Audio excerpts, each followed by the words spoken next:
You know that beautiful rose in your garden? The one we all know and, well, love? It's hiding a secret. A really big one. We're talking about an epic, globe-trodden history that completely flips a story we've all just accepted for centuries. So today, let's peel back the petals on this 2,000-year-old botanical mystery. Okay, so let's start with the big puzzle right at the center of all this. I mean, think about it for a second. Most wildflowers, they bloom once, and boom, they're done for the year. But modern garden roses? Oh no, they can just keep flowering again and again all summer long. That amazing ability, it had to come from somewhere, right? But where? So for the past few hundred years, the accepted story has been, pretty straightforward. The story goes that this ability to rebloom, the fancy word for it is remontancy, it was a gift from China. It supposedly arrived in the West with these 4 special rose hybrids back in the late 1700s. And that was that. Case closed, right? Well, as you might have guessed, not quite. Yeah, but what if I told you that the Romans were writing about reblooming roses almost 2,000 years before they were supposed to have arrived from China? This quote you're seeing here from Pliny the Elder, this isn't just some casual mention. It's a historical bombshell. It's proof that twice-bearing roses were already being grown in Italy way back in the 1st century. And just like that, our investigation officially begins. Okay, so how on earth do you solve a puzzle this old? I mean, we're talking about a 2,000-year-old cold case. Well, you use modern tools. We're going to start by cracking the genetic code of the exact roses the Romans were growing, because the evidence, you'll see, is literally written in their DNA. And our prime suspect is this absolute beauty right here, Rosa damascena, better known as the damask rose. See, ancient writers, everyone from Theophrastus to Pliny, they described it in so much detail that we're pretty darn sure this is the rose of ancient Rome. So, if we want to know its secrets, we gotta look at its family tree. And this is what the DNA tells us. A study back in 2000 figured out that the damask rose isn't just a simple cross between 2 parents. No, it's a triparental hybrid. It's got 1 European parent, Rosa gallica, and 2 parents from Central Asia, Rosa muscata, and here's the one that changes everything, Rosa fetchinconiana. That last one, that's our key. So why is that one the key? Well, it's because Rosa fetchinconia is the one that carries the gene for remontancy, that magical ability to flower more than once a season. It's this one genetic gift that allowed the damask rose of ancient Rome to be twice-bearing. Just like that, the mystery of how the Roman rose could rebloom is solved. Boom. All right, so genetics gave us the how, but that just leads to the next big question. What about the where? I mean, we know the 3 parents, but where did they all meet? A natural hybrid like this could only have happened in one very specific place on the entire planet, the one spot where all 3 of these plants grew together naturally. And the logic here is actually pretty simple. It's almost like forensic botany. You map out the native territory of all 3 parent species, you've got the 1 from Europe and the 2 from Central Asia, and you just look for the one tiny spot on the map where their habitats overlap. That spot, that's your crime scene. That's the birthplace of the damask rose. And here it is. When you actually plot those maps, there is only one place on Earth where all 3 parent roses could have naturally hybridized, the Amu Darya River watershed. That's a region in what we now call Central Asia. And this is where our story really begins, thousands and thousands of years ago. So let's recap.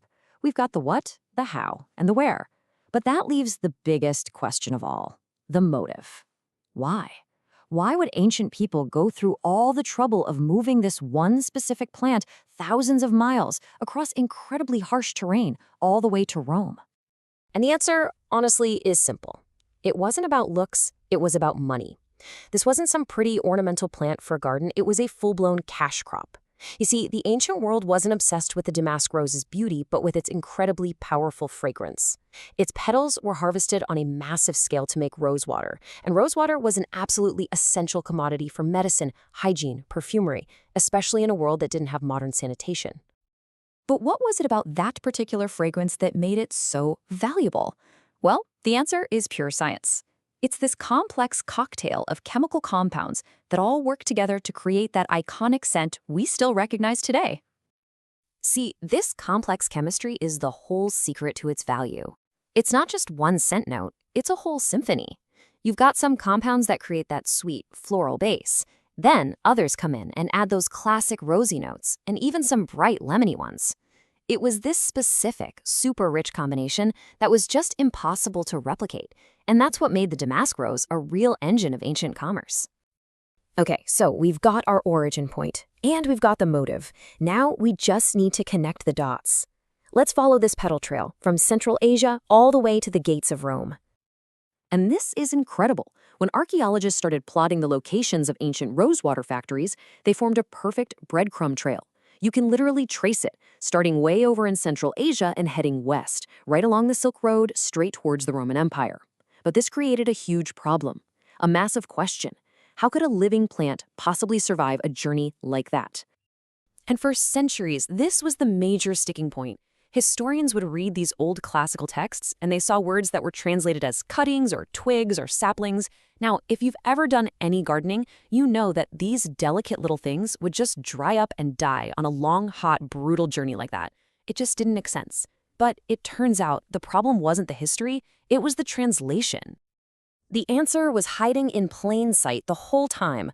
The original text used a word that had been mistranslated for hundreds of years. The word didn't mean cuttings, it meant suckers. And a sucker is a totally different thing. It's a tough, hardy shoot that grows right from the root system. Unlike a flimsy cutting, a sucker could absolutely survive that harsh Silk Road journey. This one little mistranslation, it was the final lock on the mystery. And we just found the key. So, with all the pieces finally in place, we've got the genetics, the geography, the motive, and now the method of transport. A completely new history of the rose just blooms into focus. The conclusion is just undeniable. The repeat blooming damask rose wasn't some late arrival from China. Nope, it was a Silk Road hybrid, born in Central Asia. Its entire journey west was fueled by the huge demand for rosewater, and it got to Rome a full 2,000 years before the old history books ever thought was possible. So this timeline here lays out the corrected history. Look at this. The story starts way back around 3500 BCE with the natural birth of the hybrid. Then it travels steadily west for thousands of years, finally reaching Rome around 300 BCE. So what this really means is that the Chinese roses that showed up in the 18th century, they weren't the first to bring reblooming to the West, they were just the second wave. It really makes you wonder, doesn't it? The entire epic history of one of the world's most beloved flowers was hidden for centuries, all because of one single mistranslated word. It just begs the question, what other pieces of our common knowledge are just sitting there, waiting for someone to take a closer look and uncover an even more incredible story?